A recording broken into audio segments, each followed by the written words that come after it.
Claire and I met on a dating app, bonding over our love for the macabre. We've been talking for a few months, going on a few dates, watching scary movies, and drinking together.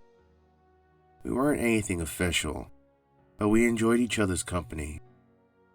We were both growing tired of our jobs and decided to take some time off. We wanted to visit a place packed with fun, food, drinks, and especially spooky things. What better destination to visit than New Orleans? We coordinated our schedules and were able to plan a couple of days off. I can't tell you how excited we both were as the days passed and Friday finally arrived for us to leave. We got into my car and drove away for our little getaway that morning. We were in the bustling streets of the Big Easy a few hours later. This was the first time either of us had been here, and we were eager to absorb everything we could. Luckily, there was an Airbnb at this apartment in the heart of the city for a bargain price, and there was a parking garage across the street. The city is positively electrifying. The streets are thriving with people out having a good time. I was ready to take Clara and join the never-ending party. Our first challenge was to locate a parking spot. We finally arrived at the parking garage. It was not going to be simple to find a spot for my car. We ended up going round and around, ascending up and up in the building. We ended up on the 6th level, which was the garage roof. Our ears were filled with laughter, music, and celebration as soon as we stepped out of the car.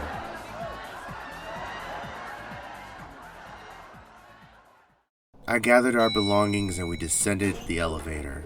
I checked my phone to make sure I had everything I needed from our host. Everything went smoothly, and we turned up at our destination. Although it wasn't the fanciest hotel, I definitely got my money's worth. It was a small apartment on the complex's 10th floor. And as soon as you walked in, there was a quaint kitchen, a living room with an old green sofa in front of a flat-screen TV, and the entrance to the bedroom, where a king-size bed adorned with purple and gold sheets greeted us.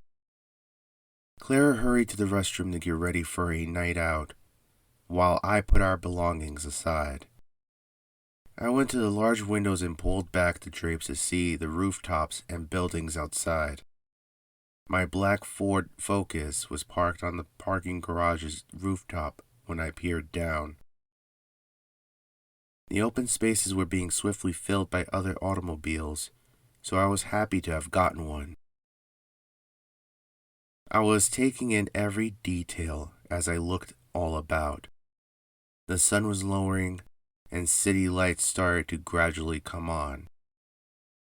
I first noticed her then. On top of the parking garage, a female silhouette stood in front of a flickering light. She remained still while gazing at the cement rooftop guards. She caught my attention as I was looking down. I couldn't discern any distinguishing characteristics. Though she was only a black shadow, I could make out that she had long hair that hung down to her hips, and she moved with the wind. How long had she been there? She started to climb up the guard, and my heart started to beat faster. She started to creep closer to the brink, and my breath froze in my throat as I helplessly stared down. My body just reacted and I jolted forward into the glass, shouting, "Fuck!" Claire screamed and bolted out of the bathroom. She looked at me with worry and asked me what was wrong. "This girl just jumped!" I told her and pointed towards the roof. She rushed to my side as we both peered out the window. There was nothing. I craned my neck over, dread filling my chest to see if there was a body splattered on the sidewalk. There was nothing. Not a trace of any gore. No bloody mess, no sign of any girl. I swore to Claire that I had seen a girl standing on the rooftop of the parking garage, and she was going to jump. She did jump. Claire groaned and punched my shoulder. "Don't scare me like that, you jerk," she grumbled as she returned to the bathroom to finish her makeup. I glanced back out the window, wondering if my eyes were just playing tricks on me. Half an hour later, we were both ready to head out into the night. We had plans for dinner at a restaurant on Jackson Square and to grab a few drinks at a bar on Frenchman Street. Everything was great, but I wasn't all there. The memory of that dark female shape slowly steeping over the edge kept flashing in my mind. I hoped that alcohol would drown out the thoughts in my head, but I couldn't enjoy the night. After a couple of cocktails, my stomach started to turn. I told Claire that we had to go back to the apartment because I wasn't feeling well. Disappointment flashed on her face, but she brushed it off after seeing the pathetic state I was in. We took an Uber back to our room. It was barely midnight when we both settled into bed. "Hey, I'm sorry about tonight," I told her, and she leaned over and kissed my cheek. "We'll have fun tomorrow," she said. I let out a sigh of relief and closed my eyes to slowly drift off into sleep. I awoke in the middle of the night. My head felt heavy and there was pressure on my eyes. Nature was calling, so I got up to go to the bathroom. As Clara was lightly snoring, I made sure not to do anything to wake her. Slowly and carefully, I groggily stepped through the darkness towards the toilet. After finishing my business, I stepped out to see Clara under the blankets. Her breathing was soft and soothing. She was illuminated by a dim light coming from the living room. I was very certain that everything was completely black just a second ago. I peered into the living room through the entryway of the bedroom. A little side table with a lamp on it was located on the other side of the couch. As soon as I focused my eyes on the bulb, its yellow light started to flicker. I approached the bulb after hearing a faint clicking sound. As I came closer, the lamp began to strobe faster and faster. When I eventually got there, I stood in pitch blackness. I remained there for a while, now fully awake, gazing forward at a curtain that covered another window. I was compelled to glance out the window. A growing surge of terror wrenched my chest. I reached out, gripping the thick fabric and pushing it aside. On top of the parking garage was a flickering white light. My car was there, along with a few others, and I quickly spotted what I was looking for.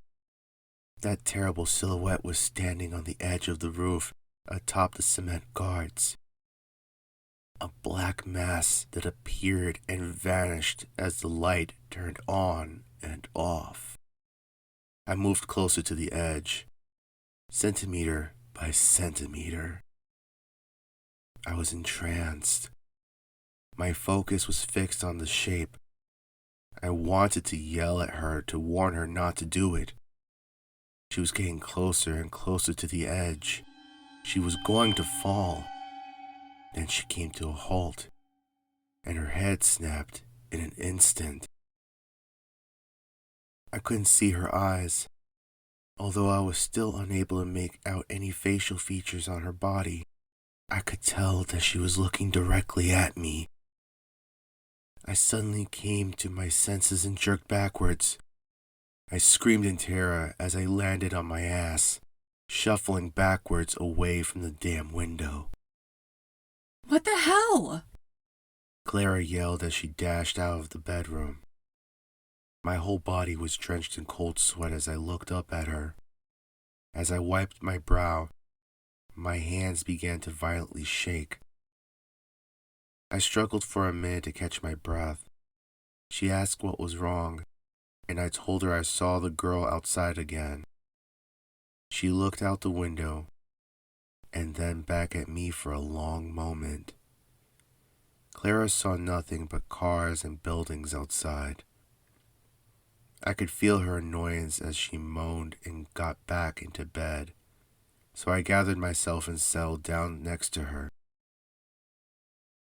It took me a while, but when I was finally able to go back to sleep, I wished that I hadn't. In my unconscious state, I dreamt that I was on that roof. The spaces were completely empty and I was utterly alone. I'm not sure why, but I was overcome with an unfathomable sadness. Tears were streaming down my face, and I could vividly feel the cold, rough concrete surface that I stood on with my bare feet. I took a step forward. My body was moving on its own, and I used all my might to stop myself. I wasn't in control. I was just a passenger trapped inside my own body as I helplessly felt myself lift up onto the edge of the roof. A cold breeze brushed my face, chilling the tears on my cheeks. I looked down onto the street. My heart was racing, beating against my ribs, wanting to burst out.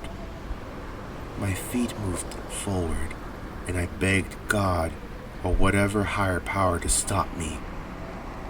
I took one big step onto empty air, and I immediately felt myself plummet down. I looked down, and the earth quickly became up. All I could hear was a rush of wind. My body fell at an incredible speed, and as my eyes came face to face with gray stone, I woke up. My eyes were wide open, and my entire body ached. I looked around and realized I was standing in front of the bedroom window. I knelt on my knees and sobbed quietly. I didn't want to wake Clara up, so I did my best to clean myself up without waking her. She didn't wake up until a few hours later. I put on a cheerful face and assured her that everything was fine. We went out for brunch after she had finished getting ready and enjoyed the festive atmosphere. I pretended to be normal for her, but a void was swirling inside me. Despite the fact that I was surrounded by so many people, I felt so alone. I laughed when she laughed, I smiled when she smiled, and I pretended to be happy to make her happy. I went through the motions easily as a mirror. Clara expressed her worry over my behavior yesterday, but I reassured her that I was fine. We did a tour, visited a couple more restaurants, and hopped a few bars. She had fun, while I pushed the girl and the dream to the very back of my mind. Inside my body, I was struggling to make it through the day. The long hours had passed, and it was already 2 a.m. We returned to the apartment and crashed onto the bed. She kissed my forehead and thanked me for an amazing day. I forced a smile at her and told her we had more days to come. Checkout was at 11 a.m., so we decided to turn in. We lay on the bed, back to back, and I stared towards the window.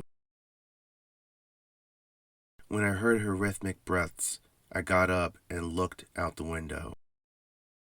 My gaze instantly turned to the rooftop. My car was still parked in its spot. A few new cars in other spaces, and the single white light flickered over the elevator. There was no sign of the girl at all. I closed the curtain and opened it again, like turning on a television on and off in hopes of seeing that girl. But she wasn't there. Why wasn't she there?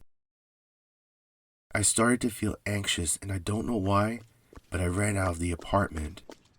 As soon as I stepped outside, I was greeted by a deafening silence. The sound of the city, people, and cars were all gone. I ignored my sense of unease and continued to the parking garage. I hurried to the ground floor elevator, pressing the button furiously. The mechanical groans could be heard from inside, but the doors did not open. Screw it, I muttered to myself as I walked uphill.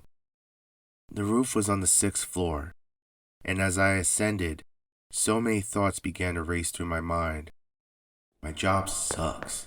I'm not making enough money. This whole trip was a waste of time and money. My legs hurt from all the walking. Clara doesn't love me. Clara doesn't understand me. She doesn't want me. No one wants a fucking loser like me. I stepped onto the 6th floor, and I looked around frantically. Where is the girl? Where is she?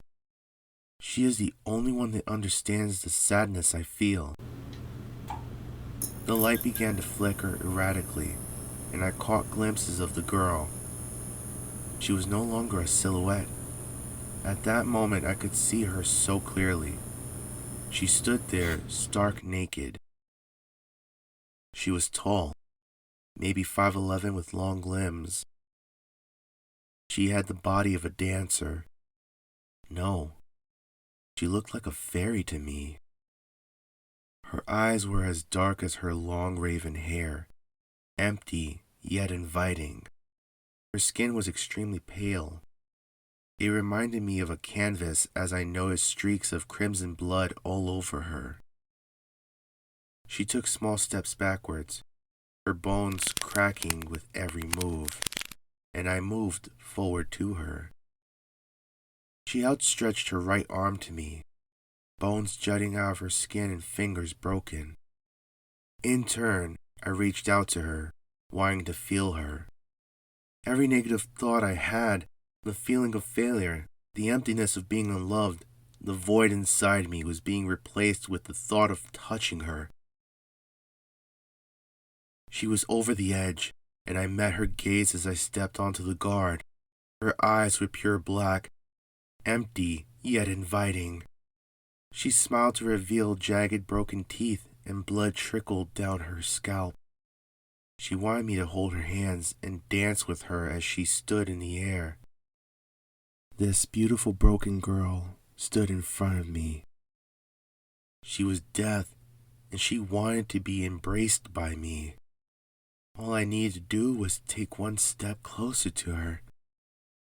If I just go to her, the pain inside my heart will go away.